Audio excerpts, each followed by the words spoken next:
மேட்டர்னா sports பர்சனா இருந்தா okay. இதுல இருந்து இவங்களுக்கு வர லைஃப்ல வர சின்ன சின்ன டிஸ்ட்ராக்ஷன்ஸும் ஒரு ப்ராப்ளம்ஸும் இதால இவங்க எடுக்கிற டெசிஷன்ஸால வரக்கூடிய ப்ராப்ளம் இதெல்லாம் நிறைய இருக்கு. சோ இதுல வந்து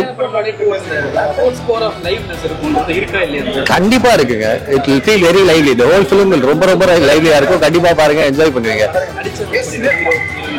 கண்டிப்பா ஷேர் அவன் பண்றதெல்லாம் சொல்லி அவன் அந்த மாதிரி தான் பண்ணியிருக்காங்க. லாஸ்ட்ல மட்டும் வயலன்ஸ் ரொம்ப ஜாஸ்தியா இருந்துச்சு. அதெல்லாம் கொஞ்சம் குறைச்சிருந்தா நல்லா இருந்து தோணுச்சு. மற்றபடி எல்லாமே படம் ஓகே.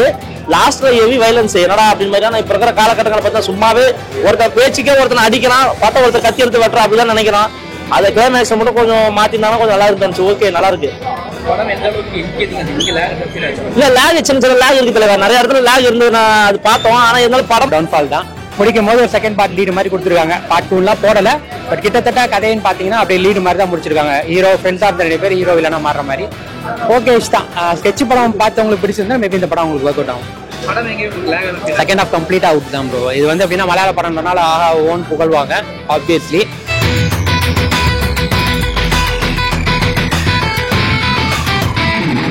படத்தை வந்து தமிழ்ல ரீமேக் பண்ணி வச்சிருக்காங்க ப்ரோ. நீங்க மலையாளத்துல பண்ணி வச்சிருக்காங்க, அவ்வளவுதான். என்ன கொஞ்சம் கொஞ்சம் டிஃபரன்ஸ் இருக்கும். ஃப்ரெண்ட்ஷிப், லவ் இதெல்லாம் கலந்து போட்டிருக்காங்க. மற்றபடி சேம் அதே பேட்டர்ன் தான். ஃபர்ஸ்ட் ஹாஃப் ஓரளவுக்கு நல்லா இருந்தது. அதுல மாதிரியே தான் ஃபர்ஸ்ட் ஹாஃப் சூப்பரா இருந்தது. செகண்ட் ஹாஃப் கம்ப்ளீட்டா வேற மாதிரி இருந்தது. அதே மாதிரி டவுன்ஃபால் தான்.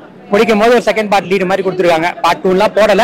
பட் கிட்டத்தட்ட கதைன்னு பாத்தீங்கன்னா அப்படியே லீடு மாதிரி தான் முடிச்சிருக்காங்க. ஹீரோ ஃப்ரெண்ட்ஸா இருந்த 2 பேர் ஹீரோ வில்லனா மாறுற மாதிரி ஓகே தான். ஸ்கெட்ச் படம் பார்த்தவங்களுக்கு பிடிச்சிருந்தா மேபி இந்த படம் உங்களுக்கு ஒர்க் அவுட் ஆகும். செகண்ட் ஹாஃப் கம்ப்ளீட் அவுட் தான் ப்ரோ. இது வந்து எப்படின்னா மலையாள படம்னால ஆஹா ஓன் புகழ்வாங்க ஆப்வியஸ்லி. ஆனா நீங்க ஸ்கெட்ச் படம் பாத்தீங்கன்னா அதே தான் இந்த படமும். பெருசா வெறும் பெரிய மாற்றம்லாம் இல்ல, சின்ன சின்ன டிஃபரன்ஸ் தான். கிளைமேக்ஸ் வேணா மேபி வேற மாதிரி இருக்கும். பட் அதே தான், அதே கதை தான். அப்பெல்லாம் எதுவும் இல்லை ப்ரோ. சும்மா ஏதாவது கத்தி எடுத்து குத்துறது, கொலை பண்றது அதே தான். இதுல என்ன கூஸ் பம்ஸ் ஆகிறதுக்கு இருக்கு? அதே ரத்த வாடை தான். அதே மலையாளத்துல எடுத்தா அந்த ரத்தம் உங்களுக்கு வாசனையா இருக்கும். நம்ம எல்லாம் எடுத்தா அது வாடையா இருக்கும், அவ்வளவுதான். அதெல்லாம் நான் குறையில ப்ரோ. பர்ஃபார்மன்ஸ் எல்லாம் செம்மையா இருந்தது. ஸ்கிரீன் பிளே எல்லாம் நல்லா இருந்தது. எனக்கு மியூசிக் பெருசா செட் ஆகல. மற்றபடி அதெல்லாம் பெருசா செட் ஆகல. ஓகே தான். இதை நடிப்பை இன்னும் ரொம்ப சூப்பரா பண்ணியிருந்தாரு. அவர் இத்தனை வருஷம் நிறைய படங்கள் பண்ணியிருப்பாரு. எந்த படமும் இந்த அளவுக்கு எனக்கு தெரிஞ்சு இல்ல. அந்த அளவுக்கு நல்லா பண்ணிருக்காங்க. கதையும் சரி, கதை ஆரம்பிக்கிறதும் சரி, எண்டு வரைக்குமே சரி, ரொம்ப அந்த ஸ்கிரீன் பிளே போன விதம், அந்த சின்ன அடுத்த சீன் என்ன ரொம்ப எதிர்பார்க்கிற சீனு ரொம்ப நல்லா பண்ணியிருந்தாங்க. ஒரு கபடி பிளேயர்ஸ் தவறான ஒரு ஆட்கள்கிட்ட மாட்டிக்கிட்டா அவங்களோட மூவ்மெண்ட்டுக்கு ஏற்ற மாதிரி இவங்க சில விஷயத்த பண்ணுன்ற விஷயத்த சொல்லியிருக்காங்க. நல்லா இருக்கு படம். இல்ல எல்லாருமே ரொம்ப நல்லா பண்ணிருக்காங்க. என்ன காமெடின்ற ஒரு விஷயமே எங்கேயுமே இல்ல. ஒரு சீரியஸான ஒரு மூவ்மெண்ட் தான் போகுது. அது இல்லாம அந்த லவ் போர்ஷன் எல்லாம் பார்த்தா நல்லா இருக்கு. அப்புறம் படத்துல பிளஸ் பிஜிஎம் தெரிக்க விட்டுருக்காரு. நம்ம அறிவுறுத்ததான் ஆல்ரெடி சொல்லியிருப்போம். அவர் தான் பிஜிஎம்ல தெரிக்க விடுவாருன்ட்டு. அவருக்கு மேல இன்னொருத்தர் வந்துட்டாரு பிஜிஎம்ல தெரிக்க விடுறதுக்கு. அந்த அளவுக்கு நல்லா இருந்துச்சு. இல்ல ஃபர்ஸ்ட் ஹாஃப் ஃபுல்லாவே ஸ்போர்ட்ஸ் சம்பந்தப்பட்ட விஷயத்த நிறைய சொல்றாங்க பாசிட்டிவா. செகண்ட் ஹாஃப் ஃபுல்லாவே கேங்ஸ்டர் அவங்க தவறான நாட்கிட்ட மாட்டிக்கிட்டா அவங்க எந்த மாதிரி விளைவு அவங்க சொல்றதெல்லாம் ஊழ தலையாட்டணும், அவங்க பண்றதெல்லாம் சொல்லி ஆகணும். அந்த மாதிரி தான் பண்ணியிருக்காங்க. லாஸ்ட்ல மட்டும் வயலன்ஸ் ரொம்ப ஜாஸ்தியா இருந்துச்சு. அதெல்லாம் கொஞ்சம் குறைச்சிருந்தா நல்லா இருந்து தோணுச்சு. மற்றபடி எல்லாமே படம் ஓகே. லாஸ்ட்ல ஹெவி வயலன்ஸ் என்னடா அப்படின்னு மாதிரி இப்ப இருக்கிற காலகட்டங்களை பார்த்தா சும்மாவே ஒருத்தர் பேச்சுக்கே ஒருத்தனை அடிக்கிறான், பார்த்தா ஒருத்தர் கத்தி எடுத்து வெட்டுறான் அப்படிதான் நினைக்கிறான். அதை கிளைமேக்ஸ் மட்டும் கொஞ்சம் மாத்திருந்தாலும் கொஞ்சம் நல்லா இருந்து தோணுச்சு. ஓகே, நல்லா இருக்கு. இல்ல லேக் சின்ன சின்ன லேக் இருக்கு தலைவர். நிறைய இடத்துல லேக் இருந்து நான் அது பார்த்தோம். ஆனா இருந்தாலும் படமா நம்ம உட்காந்து ஃபுல்லா கவனம் அதுல போனதால எங்கேயுமே கவனிக்க முடியல. ஆனா படம் சூப்பரா பண்ணிருந்தாங்க, நல்லா இருந்துச்சு. இன்னும் கொஞ்சம் அந்த வயலன்ஸ் எல்லாம் கொஞ்சம் கம்மி பண்ணிருந்தா நல்லா இருக்குன்னு தோணுச்சு.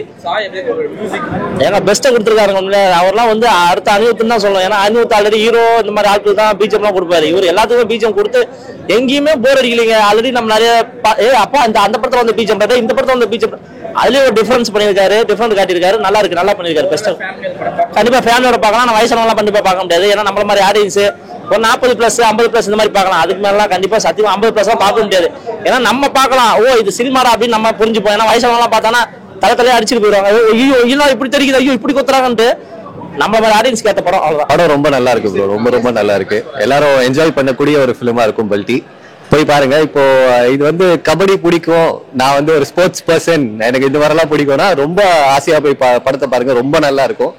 அண்ட் இதுல வர கபடி வந்து நம்ம யூஸ்வலா வர இது வரைக்கும் வந்த மூவிஸ்ல ஒரு மாதிரி ரொம்ப ஒரு மாதிரி ரா ஆக்ஷன் பேக்டா இப்போ போடாம ஒரு மாதிரி ரா அண்ட் அத்தன்டிக்கா ஒரு ஆக்சுவல் கபடி மேட்ச் இருந்தா எப்படி இருக்குமோ அந்த மாதிரி ஒரு செட்டப்ல இருக்கும். ஒரு மாதிரி இன்ட்ரெஸ்டிங்கான வைப்ல இருக்கும். அண்ட் அதே இல்ல அது ஆக்சுவலா வந்து ஒரு ஸ்போர்ட்ஸ் கலந்த ஒரு ஆக்ஷன் பிலிம். இது ஆக்சுவலா வந்து அந்த ஆக்ஷன் பார்ட் எப்படி வரும்னா, இது இப்போ மேட்டர்னா ஸ்போர்ட்ஸ் பர்சனா இருந்தா ஓகே, இதுல இருந்து இவங்களுக்கு வர லைஃப்ல வர சின்ன சின்ன டிஸ்ட்ராக்ஷன்ஸோ ஒரு ப்ராப்ளம்ஸோ, இதால இவங்க எடுக்கிற டெசிஷன்ஸால வரக்கூடிய ப்ராப்ளம் இதெல்லாம் நிறைய இருக்கு. சோ இதுல வந்து கண்டிப்பா இருக்குங்க. It will feel very lively. The whole film ரொம்ப ரொம்ப லைவ்லியா இருக்கும். கண்டிப்பா பாருங்க, என்ஜாய் பண்ணுவீங்க.